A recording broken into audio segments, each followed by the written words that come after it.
Hey, what's going on, Who Dat Nation? This is TJ Jones, the host of the State of the Saints podcast.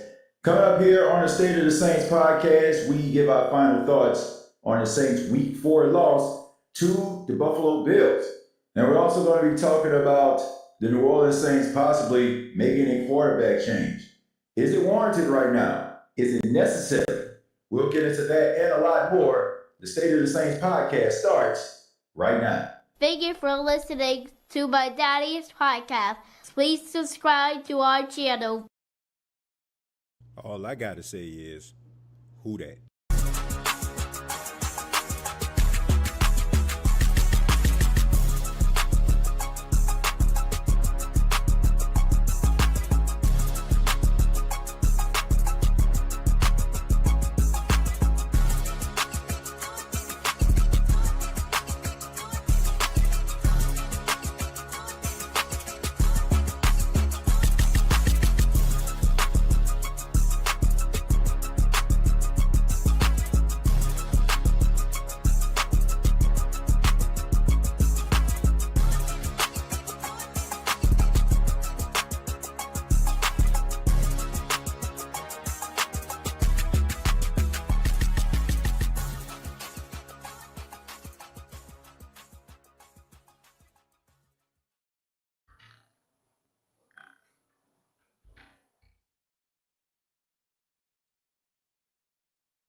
Can you hear me now? What about now? Can you hear me? Let me know if you all can hear me now.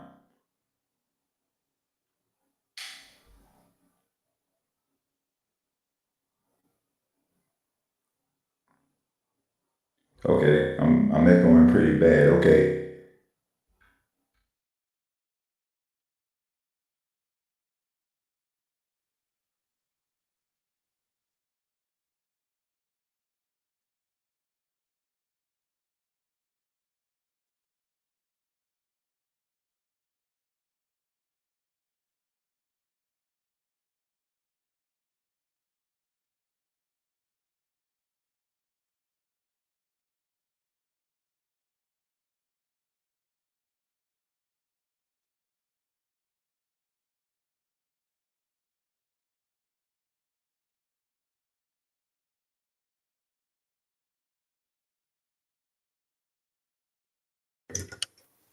So can you hear me now? What about now? I'm actually talking through the webcam, so I want to make sure everybody can hear me now.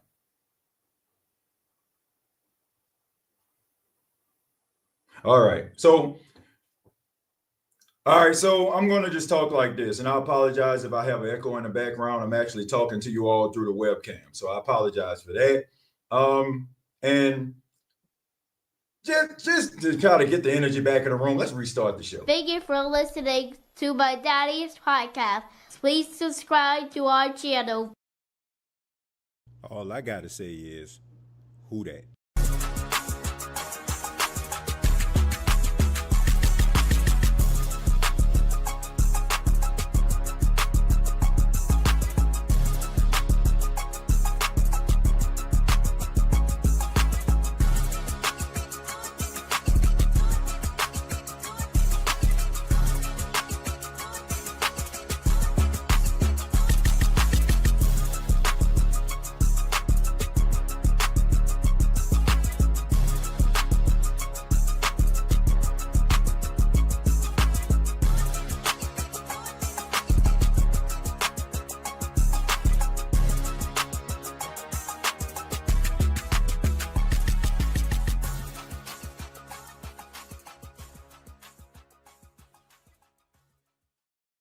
All right. What's going on, Who Dat Nation? It is yours truly, TJ Jones, the host of the State of the Saints podcast. And sorry for those technical difficulties. I really do apologize, but thank you so much for checking out the State of the Saints podcast, where we talk New Orleans Saints. No matter where you are, wherever you may be in the world, thank you so much for allowing the State of the Saints podcast to be a part of your listening and viewing pleasure. On this edition, we're going to be talking about the Saints Week 4 game and giving our final thoughts on that.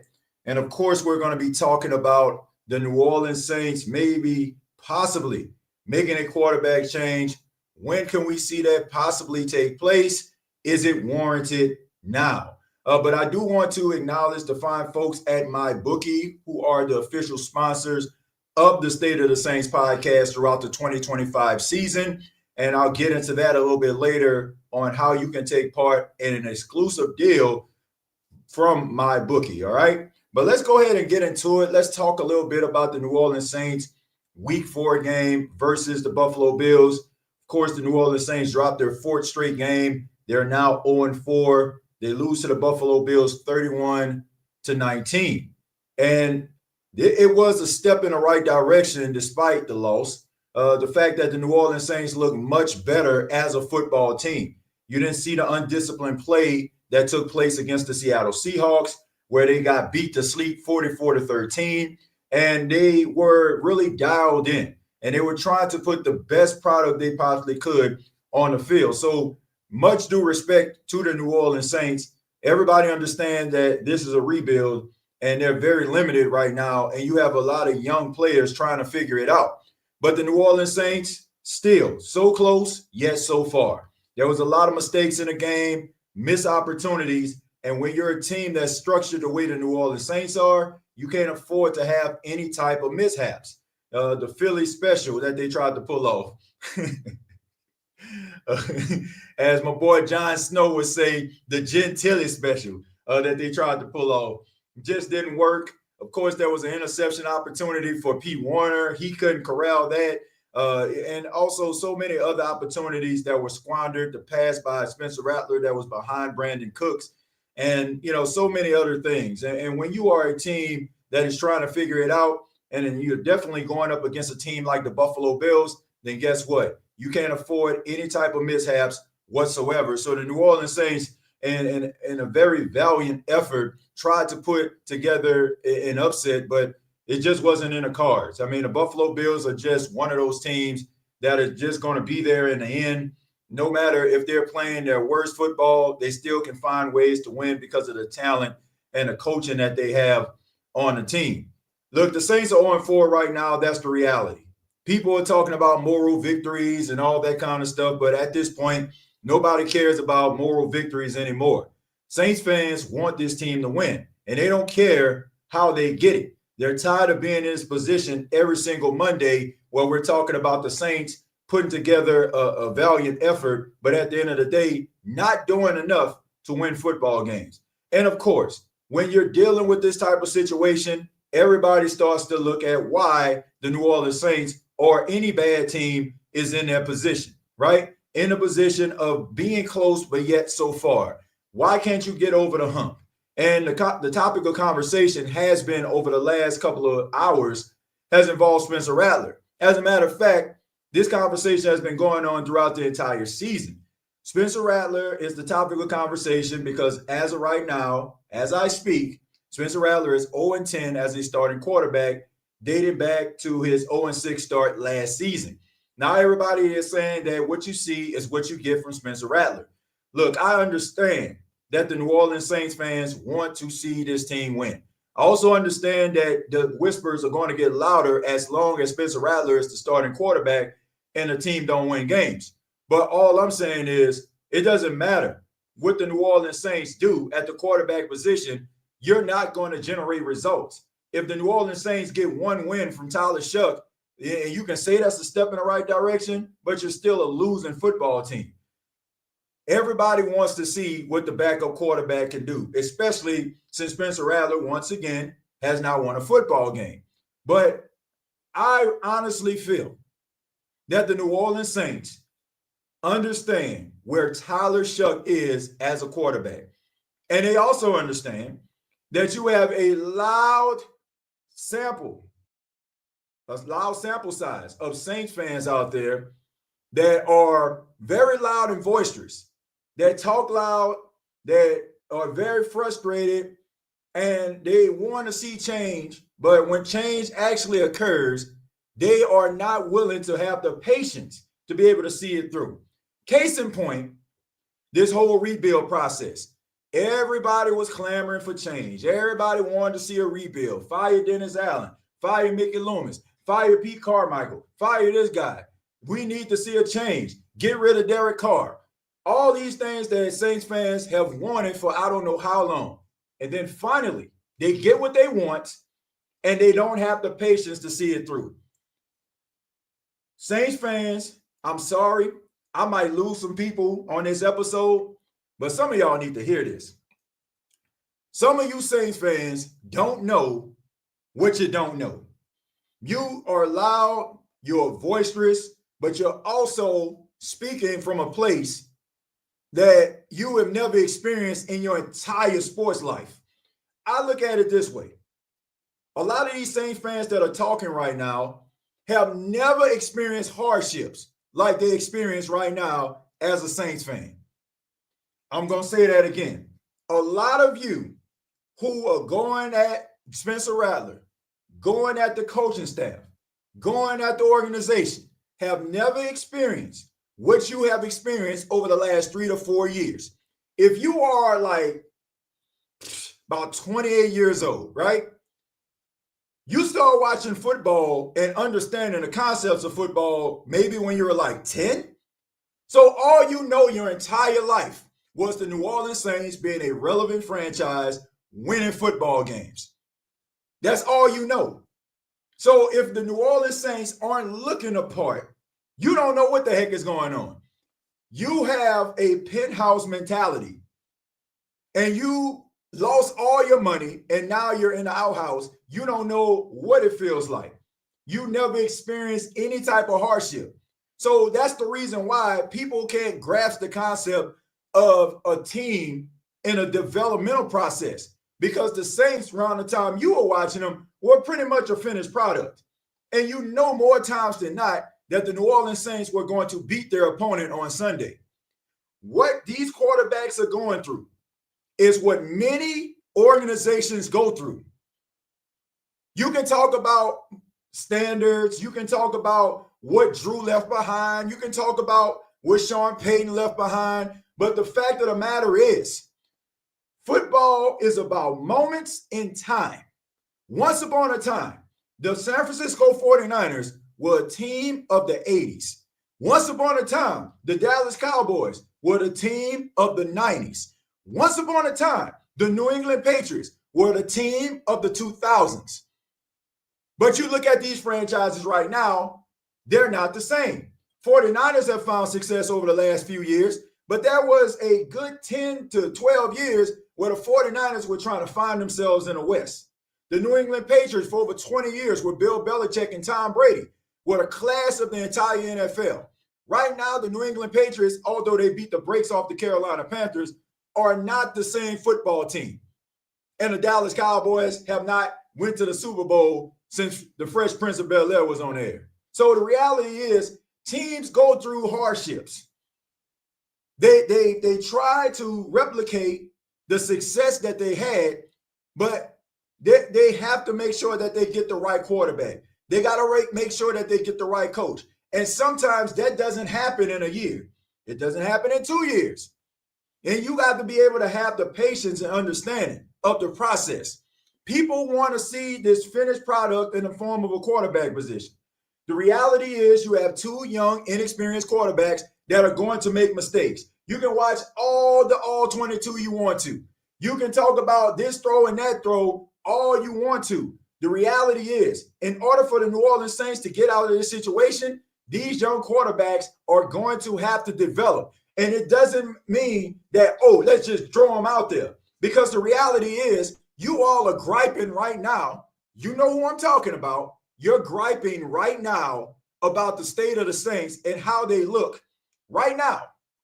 So if that quarterback goes out there and he doesn't look the part, you're already showing that you don't have the patience to see it through.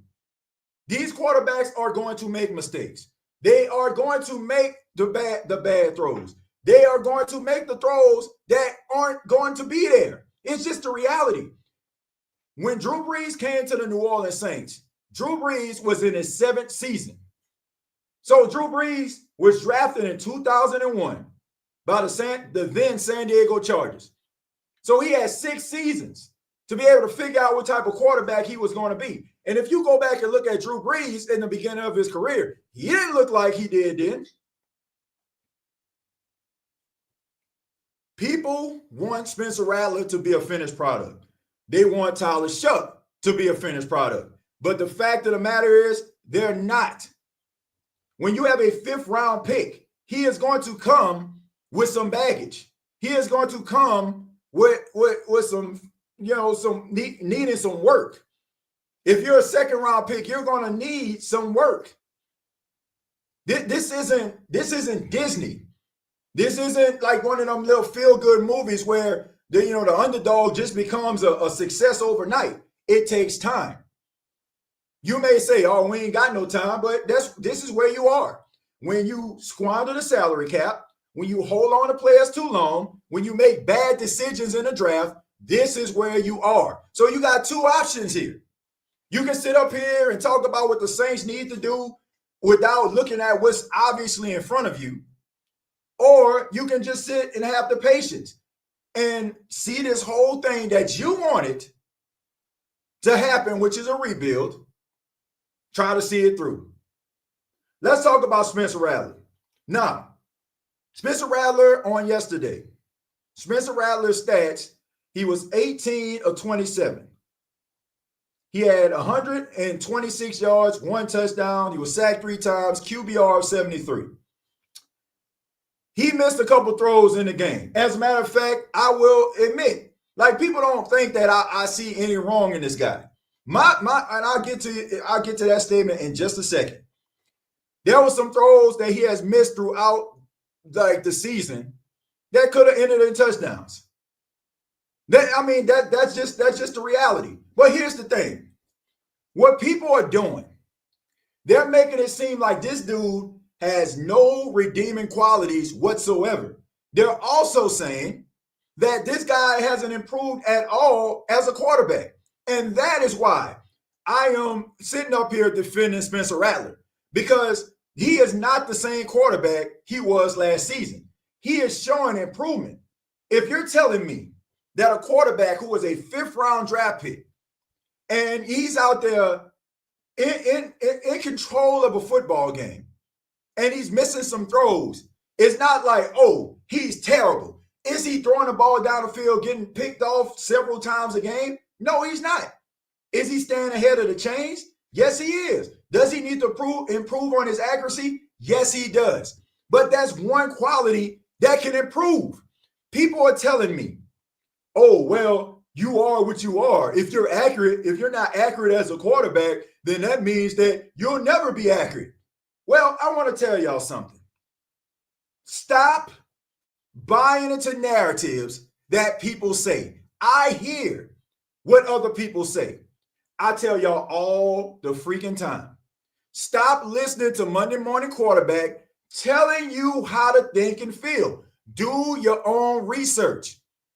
Telling me that a quarterback cannot improve his accuracy is false.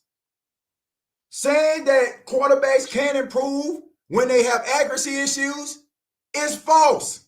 If you're telling me that, oh, he's missing some throws, but everything about him, he's scrambling, he's fighting, he got some grit, he got some dog in him. If he can improve his accuracy, what kind of conversation are we having? So if the only thing you're telling me is that Spencer Rattler needs to improve on his accuracy, and of course, if over time, if he ends up like getting control of the offense, of course, these throws are going to be down the field. All of this stuff is a work in progress. But for the sake of argument, for people that just think that I'm just caping for the guy, here's a few quarterbacks that suffered and struggled throughout their career at the beginning of their career, but was able to improve on their accuracy. One of them, the Saints played yesterday, and Josh Allen. What if I told you in 2018, Josh Allen had a completion percentage of 52.8. Josh Allen, the reigning MVP, arguably the best quarterback that's playing football this season, had a 52% completion percentage. As of right now, as I speak, he has improved from 52 to 69.2%. Let's move on. Matthew Stafford, at the beginning of his career, 52% completion percentage, subpar 60%. He improved his accuracy, moving up to 67%. Steve Young started his career, 53% completion percentage, 67% as he improved. Troy Aikman, 52.9% completion percentage. Troy Aikman was one of the most accurate quarterbacks by the end of his career. Geno Smith, another quarterback who I feel like is kind of in line with a Spencer Rattler. Not a guy that a lot of people are going to pick to lead them anywhere as far as the Super Bowl, but a pretty steady starter in the league. He struggled under 50%. Now, Geno Smith is a 69.8% completion percentage quarterback. I say all that to say this, ladies and gentlemen, it is possible. So if you're telling me that a guy, he struggles with accuracy, you're telling me that that's your biggest gripe with a guy like that can be improved. But people are going to have the patience to do it. That's just the reality. You got to have patience in order to see this thing through. And another thing, I want to make this very clear.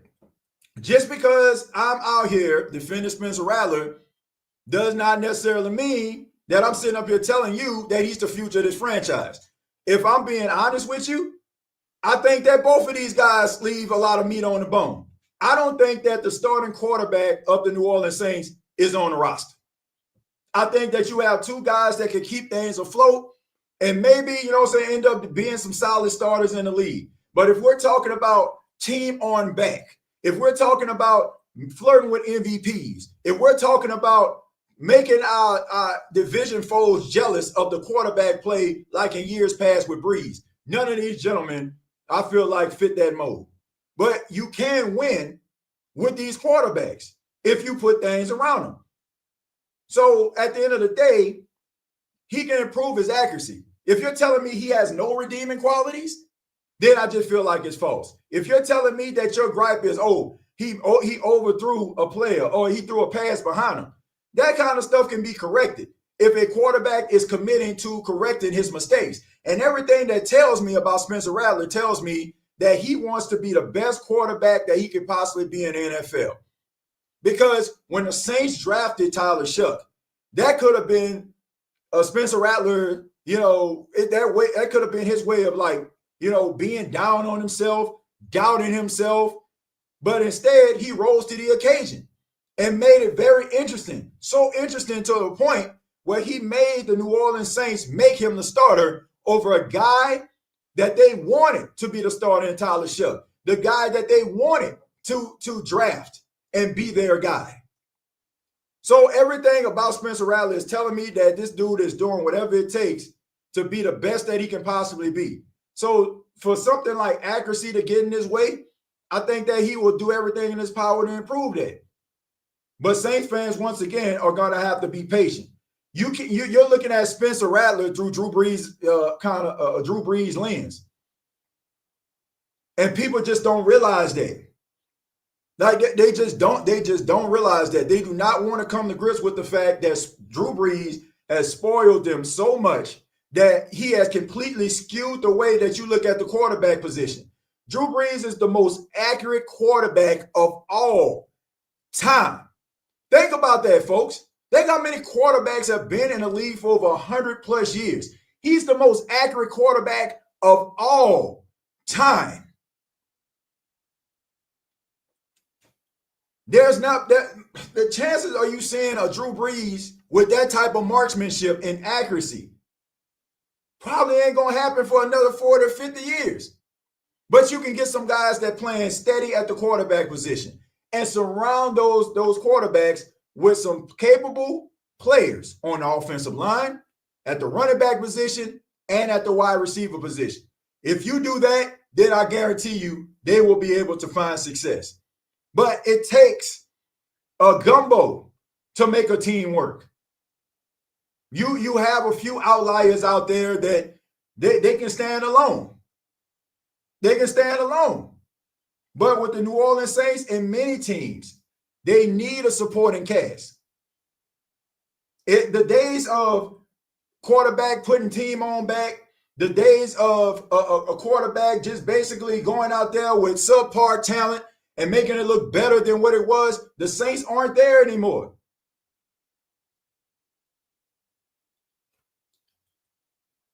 Drew Brees left a standard behind. Yes, that is true. But Drew Brees also left a high standard behind that not many quarterbacks that will come through the National Football League will be able to hold up to. So, once again, Saints fans are going to have to be patient through this process, or you're going to drive yourself insane. So none of these quarterbacks are going to give you everything that you're looking for right now. Eventually they will. But if we continue to critique every little thing and every little detail and not look at the fact that these guys are young, inexperienced, and they're going to make mistakes, then we're going to actually kill the whole thought pattern and the process of any one of these gentlemen being a starting quarterback for our team for the foreseeable future.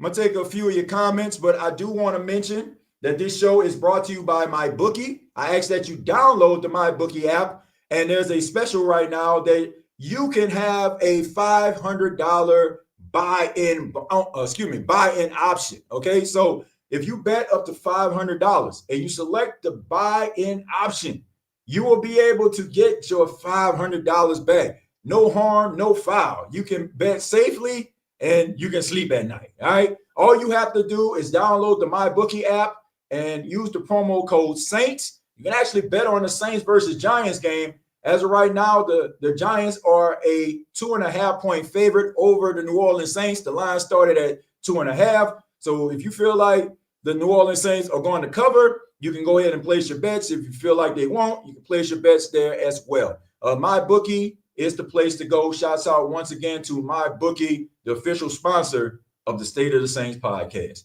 But let's go ahead and get into it. Let's go ahead and get into the questions here. Like we're not going to talk about the fact that they took all season to finally address the big body receiver. There's a lot of things that the New Orleans Saints dragged their feet about. But look, this is where they are right now. And I just, how can I put this? The Saints are telling you everything that you need to know. It's just a matter of you actually looking at the obvious. The Saints aren't going out here exhausting the salary cap. They're deciding to roll with young players. They're deciding that, okay, let's go get some guys that's on rookie deals. The Saints are basically telling you that we hit the reset button. The Saints have told you without telling you that they're hitting the reset button. Why are we holding the Saints to a high regard in 2025? I have absolutely no idea. Like this is what we call talking out the side of our necks. For the last couple of years, when Dennis Allen was the head coach and Derek Carr was the quarterback, everybody was talking about a rebuild. Everybody was talking about needing to hit the reset button. Let's hit reset. Let's hit reset. Let's hit reset. Let's blow this thing up. Everybody was talking about that. Everybody was saying it. Now, all of a sudden, the thing has been blown up. The reset button has been hit. And now all of a sudden, like we sitting up here and going through the motions. We know that this team isn't good. Why are we still critiquing this team like they ain't good? They're not. We knew the Saints weren't going to be good. We've heard prognosticators, onlookers, reporters on the ground tell us that this team was not going to be good. You are the one that have this psychological mind frame where I guess you're trying to psych yourself out. Oh, man, the Saints aren't going to be good. I hope they be good. You know, like you're the one doing this. After I finish the State of the Saints podcast, trust and believe, I do my State of the NFL. I get off that. I get off the camera. I go chill, get myself something to eat, might play a video game a little bit, might listen to a couple interviews, and I keep it moving because this team is not a playoff team. This team is a top 5, top 10 pick type team. And right now, they look like they're top 3. As of right now, as I speak, the Saints have the number 1 pick in the draft. They're not good. So why are we sitting up here critiquing this football team? We knew the salary cap was trash. We know that it was going to be a tough outing for Kellen Moore. We know that the New Orleans Saints have smaller receivers. Man, go back. Look at the videos. Look at the podcasts. Everybody knows this stuff. For the life of me, I just don't understand how we know these things. We've addressed these things. We've come to grips with these things, but we acting like things were going to be different. You got 3 wide receivers who are one-trick ponies. Well, I say 2 tricks. Really good, fundamentally sound route runners that are just basically built to take the top off the defense, get you no yak whatsoever. But we sitting up here acting like we got a capable of having a Mike T on the team. Brandon Cooks, I watched this man entire career. I ain't never seen him get no yak. Only yak he can get if he go to the club. Maybe he can get some yak there. But as far as on the field, he ain't giving you no yak. Rashid Shaheed, a really good down-the-field threat, can take the top off the defense, an absolute burner. 50-50 ball getter, he is not. Chris Olave, not giving you no yak. Above average route running. Might make a spectacular catch every now and then. All 3 of these guys are basically virtually identical. With maybe one of them being able to do something a little bit more than the other 2 can. We know these things. I get it. When your team is 0-4, it sucks. When you have to listen to your rival friends who are fans of other teams and their team winning and yours not, it sucks. But this team is good. They're not winning nothing. So, yeah, they don't have a big body receiver. And we know that they should have gotten one. But this is where the team is right now.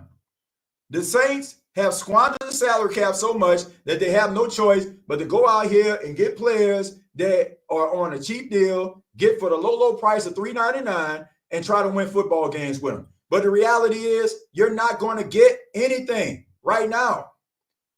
The Saints are going to have to build through the draft. When you're looking at Ernest Sinker make plays, when you look at Quincy Riley getting thrust into the lineup, when you start seeing like some of these young players making plays, those are the type of things you need to get excited about because that is what's going to get you out of this hole.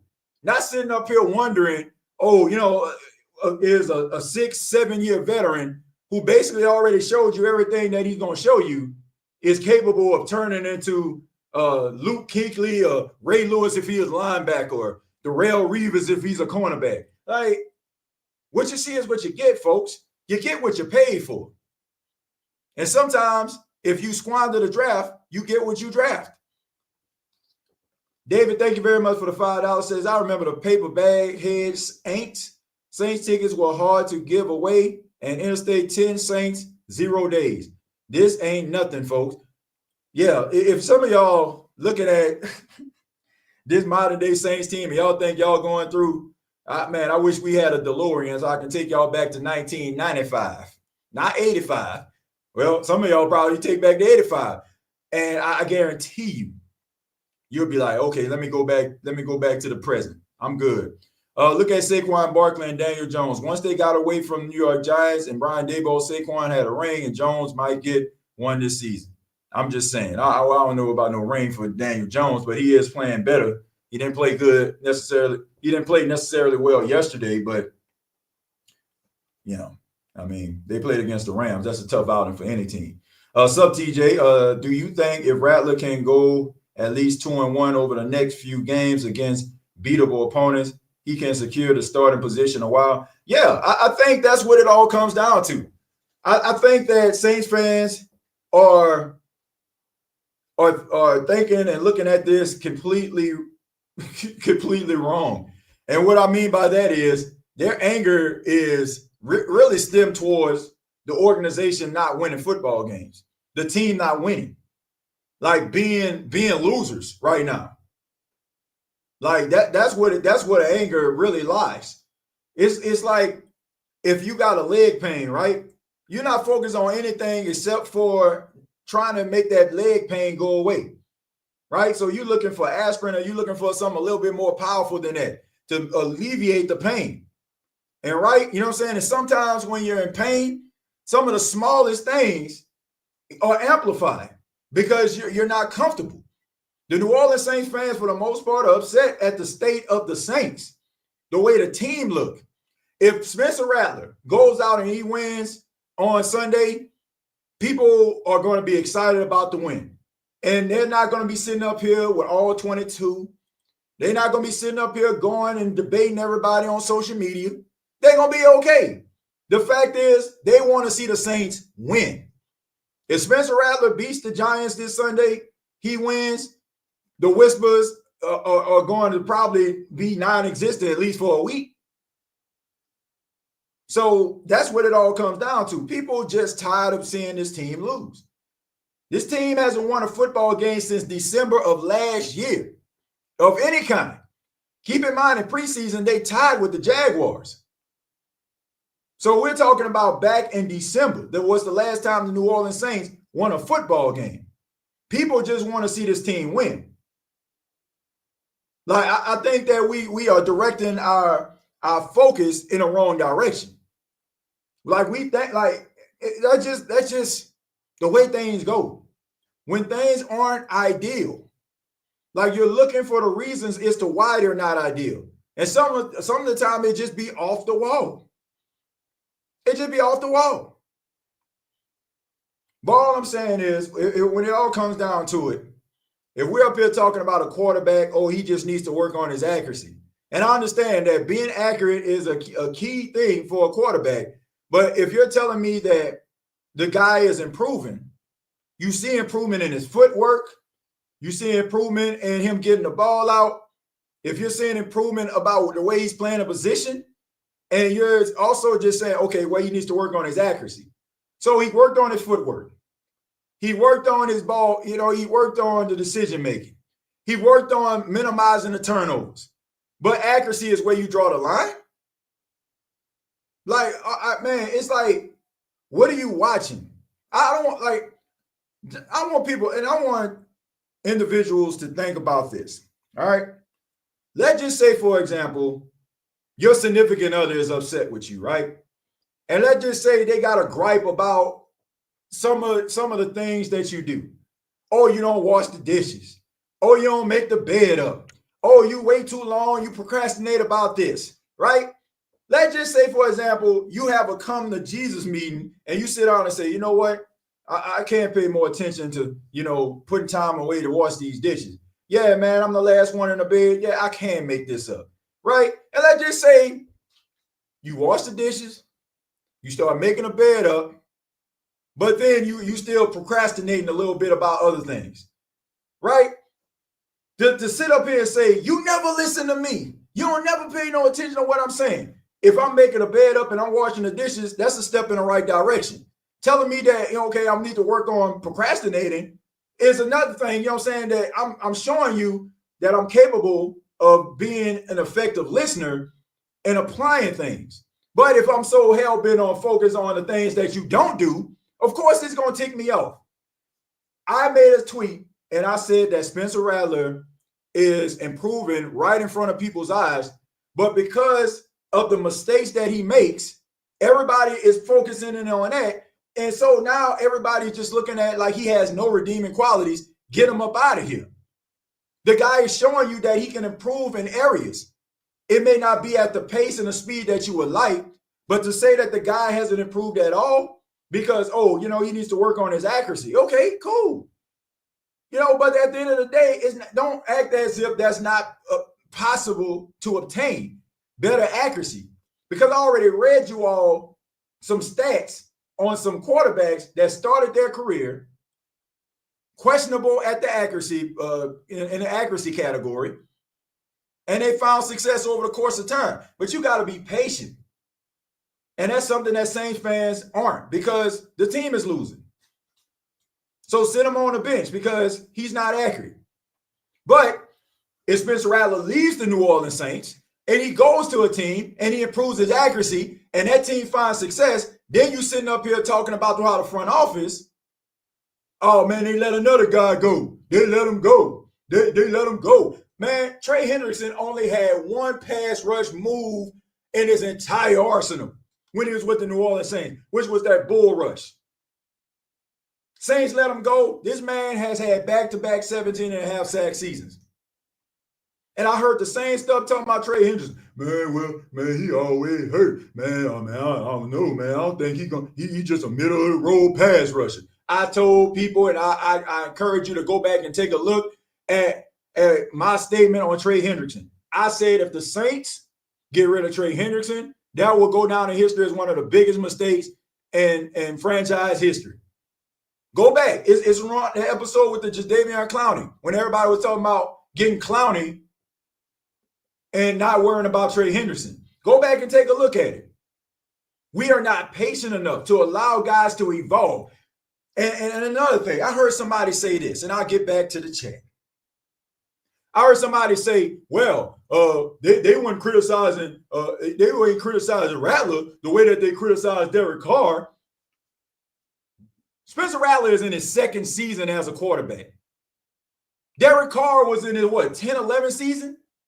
So, of course, like, people have the grace to be able to maybe not just go at Spencer Rattler like that because they understand that he's a young, inexperienced quarterback. But you are telling me that a quarterback who has been in the league for over a decade is making mistakes and putting his team behind the eight ball and not pushing the issue and not being aggressive enough to help the team win consistently? Yes, people are going to criticize that. Like we want to create these narratives and we want to run with them, but we don't put this thing into context. We're talking about a guy who is in his second season, who became a starter when the team was in shambles. And now he's playing a starting quarterback again when the team is in shambles.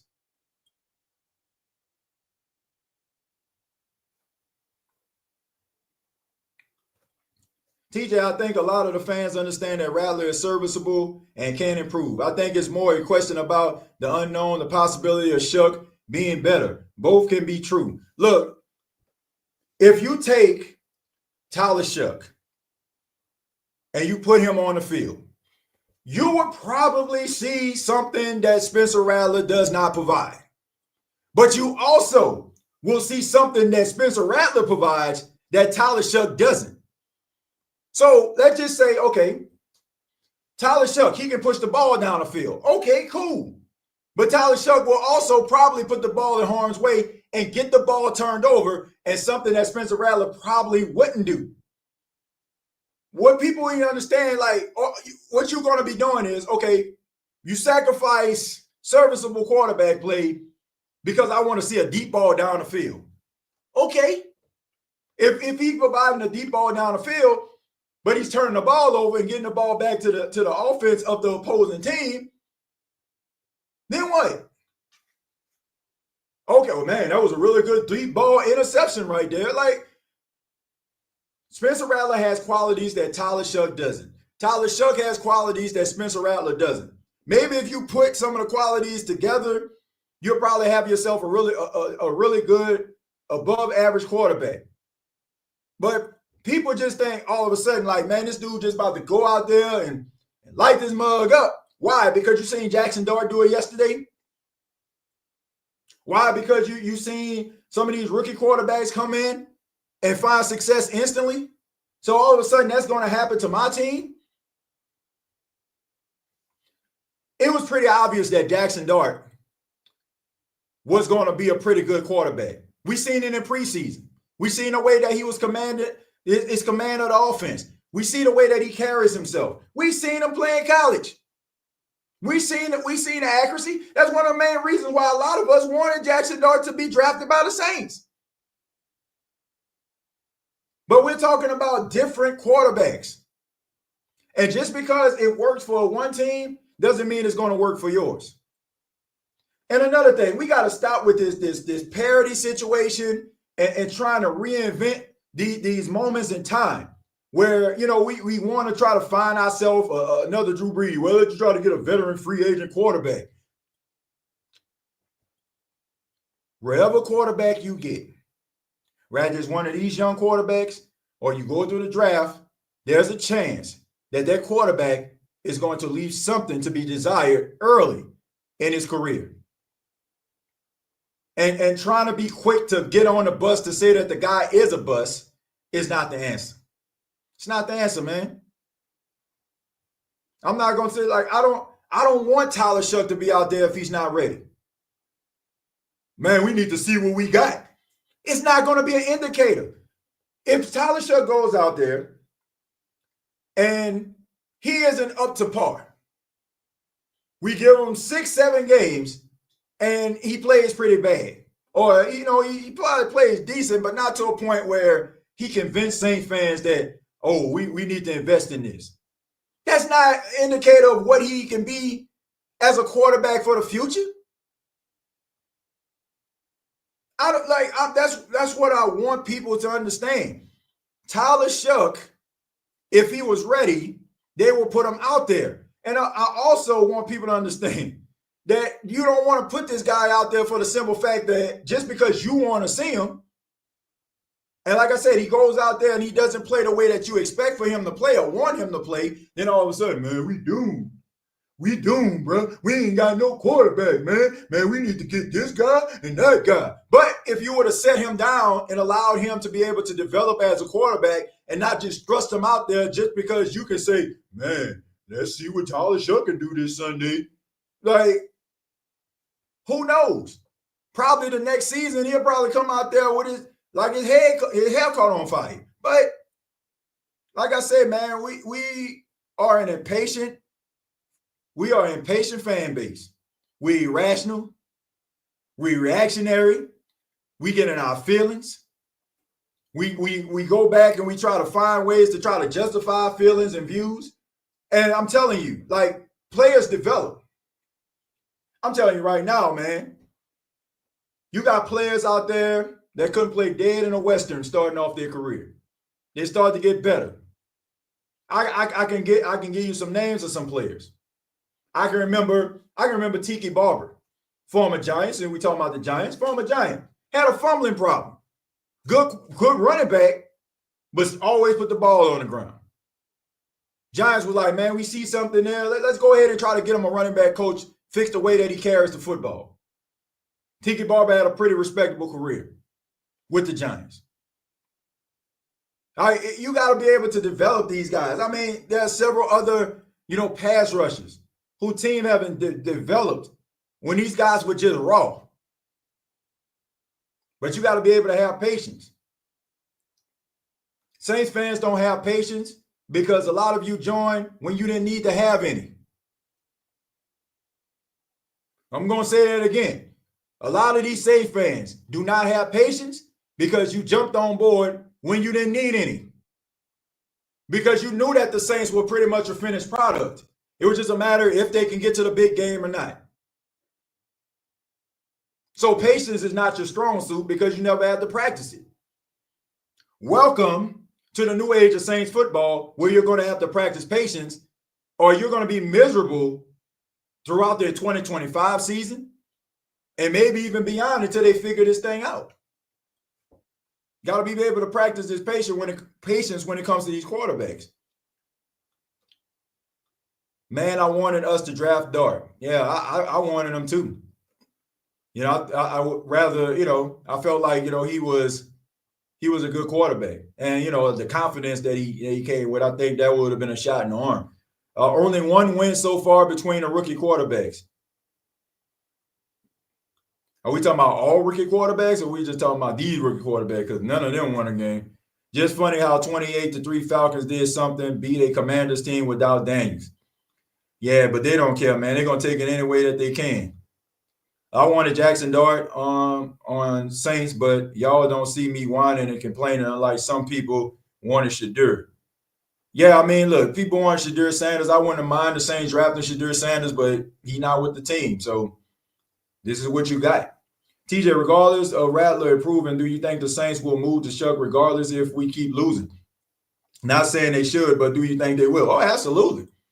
Absolutely. Like if the Saints can't beat the Giants and they can't beat the Patriots and they can't win at least one of these games, yeah, you got to make a move, man. You got to make a move. You got to make a move, man. Like, I don't have an issue with Tyler Shough as a quarterback. I just know that based on how the Saints are and the way that they're structured and these quarterbacks, they're both a work in progress. They're both a work in progress. So I'm just saying, like I'm evaluating. There's a low bar, right? I'm evaluating Spencer Rattler based on him improving as a quarterback, and the things that I've seen in him. Like this ain't my first rodeo. I live in South Carolina. I've watched every single collegiate game that Spencer Rattler has played in. The good, the bad, the ugly. I have seen this dude play at Oklahoma. The good, the bad, the ugly. I've seen him get benched at Oklahoma. I've seen this guy play. I know that, he leaves a lot to be desired. But that's one of the reasons why he was a fifth-round pick, because many teams felt the same way. But if you're telling me that a fifth-round pick number 150, is out there playing serviceable football, think about that, folks. How many fifth-round picks have you seen in the NFL have played serviceable football to a point where at this time you're like, okay, you know what I'm saying? I see something. Even the biggest skeptics about Rattler said, man, this guy's been playing pretty well. But what people want is they want wins. If he was winning, then all of a sudden, like I said, nobody would care about the inaccurate throws. If the Saints, if Spencer Rattler was throwing the ball and it was inaccurate, but the New Orleans Saints were running the ball well and still winning games, nobody would care. It's only amplified because the Saints are losing. Like we only remember the bad things and the things that got us beat. But in the process of games, when the team win, they need to work on this. They need to work on that. Man, I ain't trying to hear that, man. My team won today. So I don't know, man. Rattler is not the worst quarterback that I ever seen.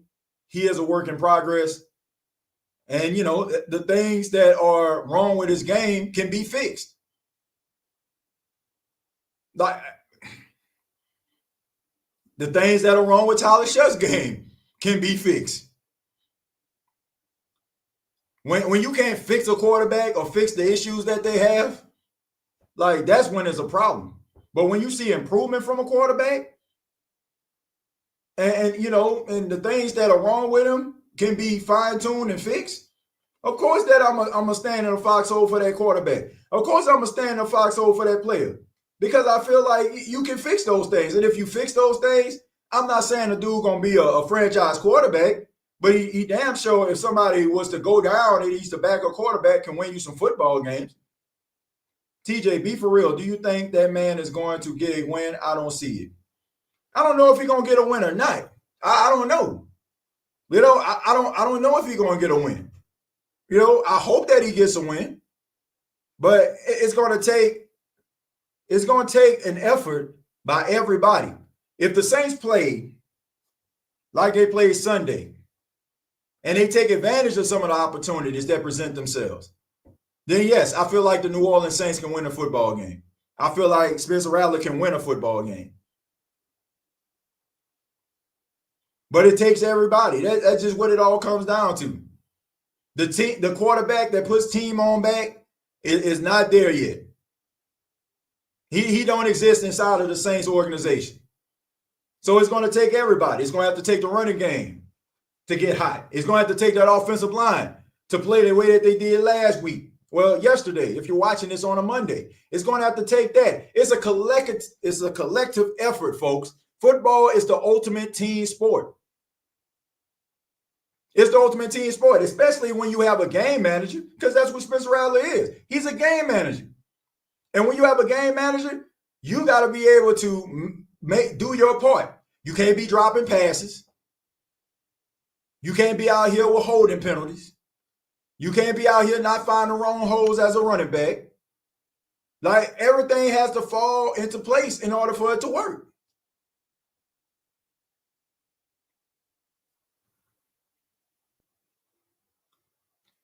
The defense needs to step it up. Where in the hell is Young? What is wrong with that dude? The defense always puts the offense in a hole where he has to battle back. It's not fair to pin that on him. It's a collective effort. I'm not going to just say, oh, Spencer Rattler is doing all things right, because he's not. I agree 100% with individuals that say, oh, he's missing some throws. He's definitely missing some throws. You know, I definitely agree with that. But it's a collective effort. It's a collective effort. The defense has to make plays. Offensively, they got to be able to matriculate the ball down the field. Running backs, they got to have games like they did against Buffalo. That's the way it got to go.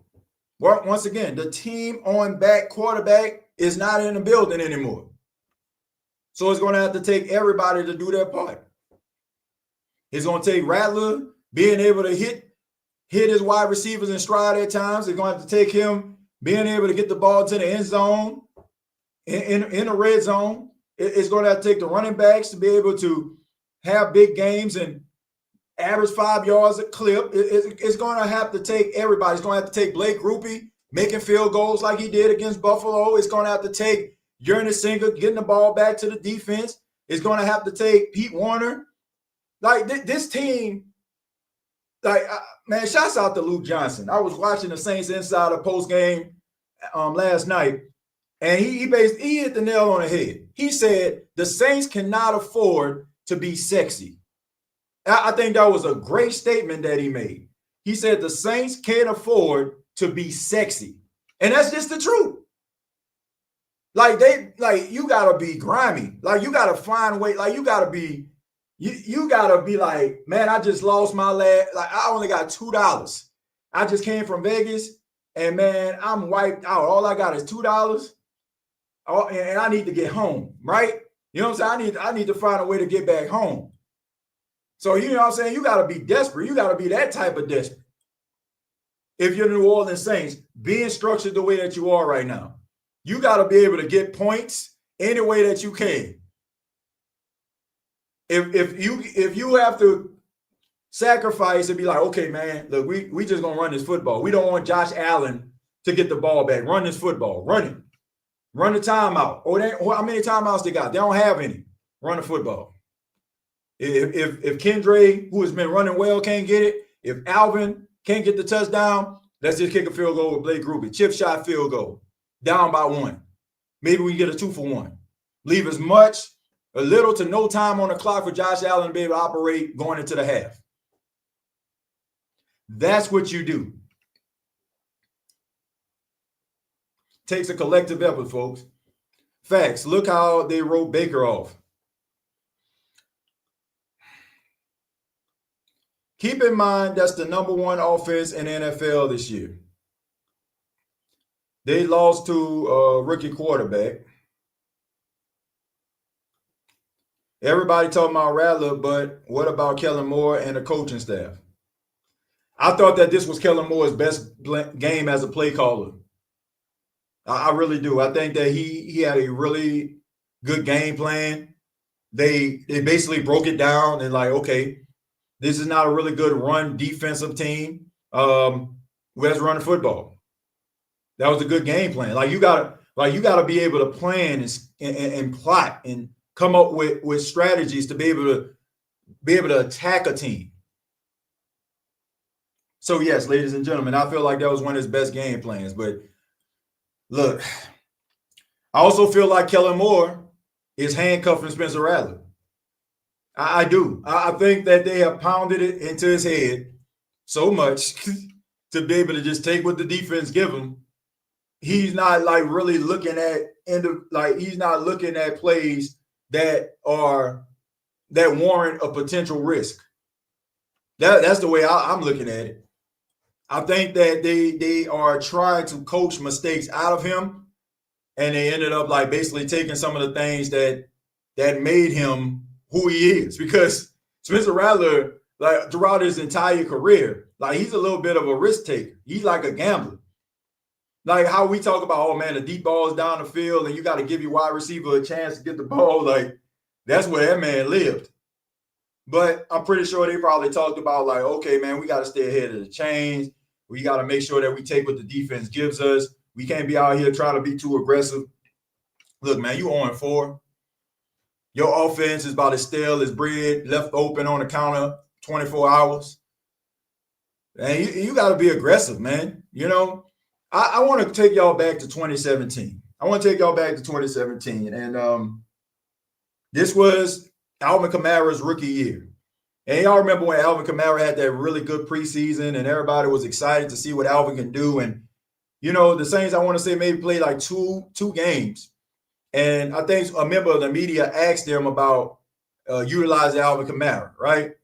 And Sean Payton was like, yeah. He was like, but what's wrong with Alvin? That's not on him. That's on me. I have to trust him, and I got to be able to open up things for him to be able to make plays. The very next week, the New Orleans Saints played the Detroit Lions, and that was Alvin Kamara's coming out party. Why? Because Sean Payton acknowledged the fact that he needed to take the handcuffs off of Alvin Kamara and allow him to be that dynamic player that he was.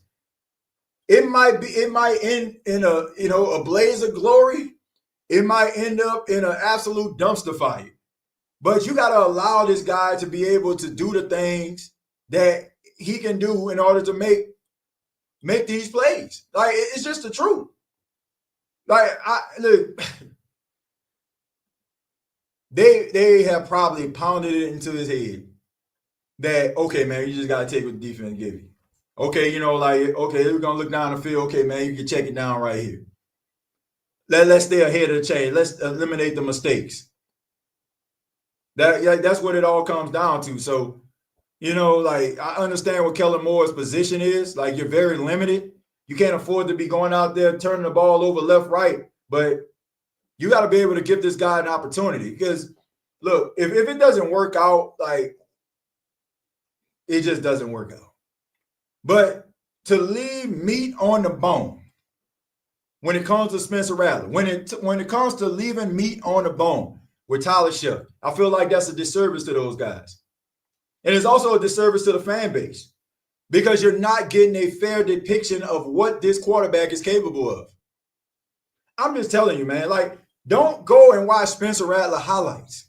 Go back and watch, just go pick a game that he played at South Carolina. And you tell me, is the way that he's playing a quarterback position now is the way that he pushed the ball down the field and the way he played at South Carolina. He is not. But once again, it all comes down to Kellen Moore and him trusting Spencer Rattler enough to push the ball down the field. Now, this goes back to what I said about Tyler Shough. They know these quarterbacks better than we do. They watch them every single day. There's practices that the media is not privy to seeing. There are things about this team that we as you know, people that focus on the team, that watch the team, that cheer for the team, we are not privy to. So maybe they see something, but at the end of the day, I can tell you right now, putting handcuffs on a guy and not allowing him to be aggressive, and, you know, like, I don't think that people are getting a fair depiction of who this guy actually is. Take a few more, and then we're going to go ahead and get up out of here. Says Taylor is better at nickel cornerback, and he acts like he plays safety. Yeah, because he's probably one of the best tacklers in your secondary. That's probably the reason why. Amen, I agree, TJ. With a good running game, the deep passing game should be open for him. Let him sling it. I mean, I give an example, man. Last night I was watching the Dallas Cowboys Green Bay Packers game. There were plays that Dak Prescott, 2-3 step drop, fading, throwing the ball down the field, right? There was one play. It ended up working in the Cowboys' favor. So Dak Prescott, I want to say in the final few minutes of the game, it could have been a full quarter overtime. I can't remember. But he rolls to his right, and he's under pressure, and he just slings the ball down the field. And he slings the ball to Jalen Tolbert. Jalen Tolbert is probably the number 4, number 3 receiver on the team. He throws the ball down the field to give Tolbert a chance. Tolbert is able to get both feet in bounds and come up with a spectacular catch. Another play. He threw the ball into double coverage to George Pickens. George Pickens caught the pass over 2 defenders. Now, you have to ask yourself, which guy on the team going to be able to make a play like George Pickens did? But that's what it comes down to. Like, you got to be able to trust your quarterback to make plays. And you also got to trust your receivers to make plays too. So if you're going to do that, then I don't know, man. I just think that a lot of Spencer Rattler's game has been, I want to say, diluted. You know what I'm saying? Like, it just has. You know what I'm saying? Like, there's some things about him that makes him who he is. It seems like the coaching staff has coached out of him. But you're not going to, like I said, you're not going to get those down the field throws if somebody's telling you take what the defense gives you. If your hot read not here, check it down. Okay, we don't want to make a mistake here. We want to make sure that we have a good tempo. We want to make sure that you got to trust these guys to make plays, man. You do know, TJ, the Saints have struggled against first-year quarterbacks. Go back to the last 2 years, even 3. I mean, yeah. But, I mean, they also won some games against some young, inexperienced quarterbacks. And then also, this is a new coaching staff, man. We can't judge the Saints' history based on, what the current regime is. Like, it's just like in a game against the Buffalo Bills with a Dennis Allen defense. I'm talking about a true Dennis Allen defense, not the one where people was like, man, we tired of this dude. Let's get this bum up out of here type defense. But I'm talking about the actual defense. Like, you probably would have been able to, do some things to try to neutralize some of these quarterbacks over the last couple of weeks. Well, maybe not Kyler Murray because he runs, but a quarterback like Mac Jones probably wouldn't have had a lot of success in the Dennis Allen defense. But, that's just it's just a different regime. So we can't say, oh, bad, back in the Saints couldn't stop this team. They couldn't stop that team. Like, that was an old regime. Because, I mean, look at Kyler Murray. Kyler Murray is known for scrambling and running. And I can remember if Dennis Allen probably was the defensive coordinator or the head coach, he probably would have had over 100 yards rushing. But they were able to keep dude in check. So that's something that's different that we're not accustomed to seeing. Hey, TJ, in his scouting report, Rattler was projected as a high upside but inconsistent gunslinger archetype of Baker Mayfield and Zach Wilson. In hindsight, do you agree? I do. Not with the Saints, though. Not with Kellen Moore, he's not. Like I said, it's almost like, okay, you basically wrote this book, and now you're giving it to the publishing company. And, you want them to kind of take a look at it and see what they think. All right. So they start reading the book. Okay, man, this is good stuff right here, but I think you went a little bit long here. We don't need this. Start ripping it up. Okay, man, this right here, if you put this statement right here, I mean, you see how it flows? You get what I'm saying? Like, they're taking away things that they don't feel like, I don't want to say are necessary, but could be detrimental to the offensive success. But the problem is, you're downgrading and diluting what this dude is. Like, right now, you just have him as a careful, I wouldn't even call calculated. He's a careful game manager. Like, stay ahead of the chains.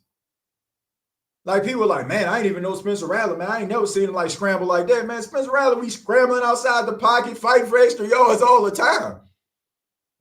But, when you don't put that and apply it to his game, then guess what? People going to be like, oh, man, this dude, man, he can't do that. So I don't know, man. And like I said, at the end of the day, when it comes to Tyler Shough too, I just hope that they don't do the same thing with him. I just want to see these guys play their game. I just want to see these guys play their game. I want them to make really good decisions, but you also got to stay true to yourself. Hey, TJ, our last win came against the team we played Sunday. The Giants might be Rattler's first win and coming out party, hopefully. Well, we'll see, man. We'll see. But at the end of the day, I think if the New Orleans Saints end up losing this game, we might end up maybe seeing seeing Tyler Shough against the Patriots, like I do, because this is a winnable game. And look, even though he hasn't done enough for us to sit up here and say he's the problem, we also seen enough for people to feel like, man, he hasn't done enough to show us that he's the solution either. So when you leave question marks out there, you leave an open window available for somebody to crawl into that thing, and that's Tyler Shough. And like I said, I don't think that things are going to be pristine because Tyler Shough can end up getting a start. I think that you'll probably see a little bit more of an emphasis on the deep ball.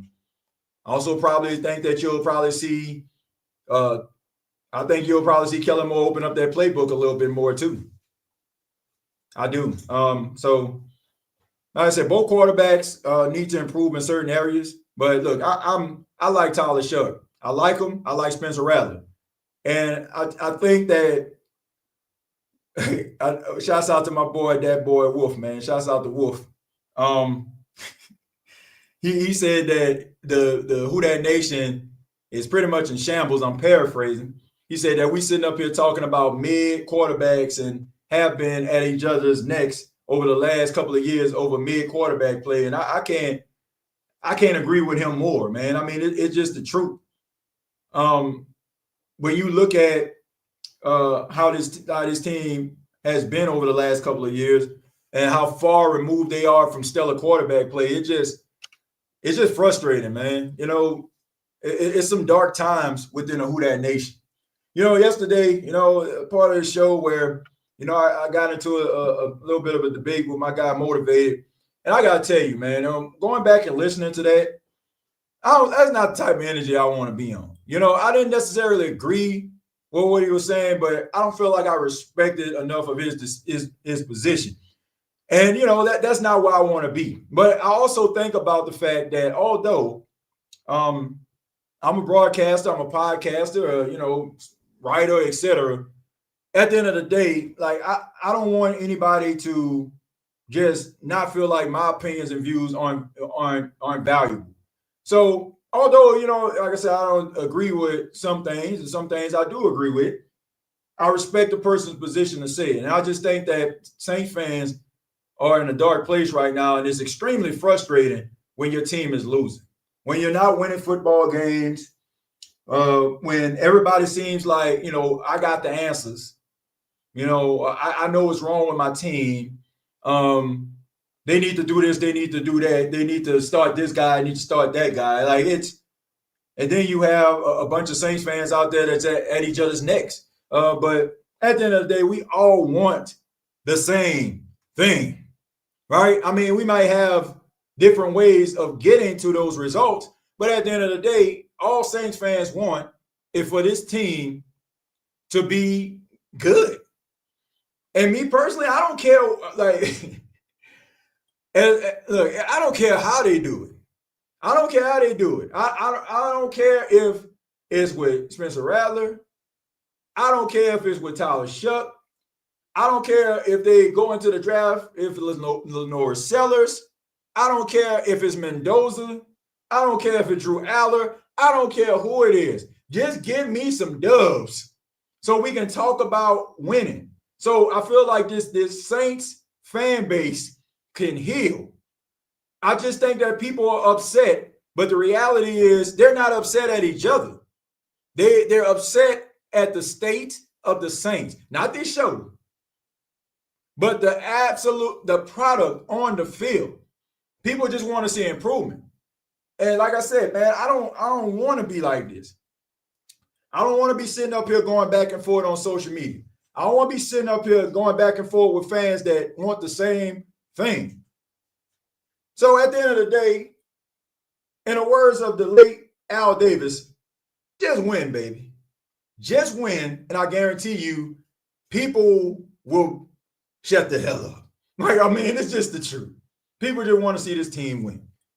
But thank you all so much for checking out the State of the Saints podcast. Really do appreciate your time. I ask that you give this show a like. I ask that you subscribe to the channel if you have not already. You can check out previous episodes right here on YouTube. You can check out the daily Saints Talk on Bleacher Report. I do a short video every single day on the Bleacher Report talking about your favorite team, the New Orleans Saints.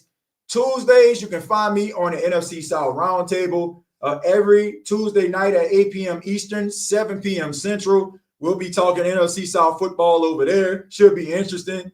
Every team in NFC South lost for the exception of the Falcons, so you know they're going to be obnoxious on the show next time. So come on over and make sure that you show up on Tuesday. I know it's kind of hard when your team not winning, but hey, man, we still have a good time over there. And also, you can follow me on X at TJAYJones8. Have a good afternoon, morning, night, whenever you're checking out this podcast. And like always, all I got to say is, who dat? Thank you for listening to my daddy's podcast. Please subscribe to our channel. All I gotta say is, who dat?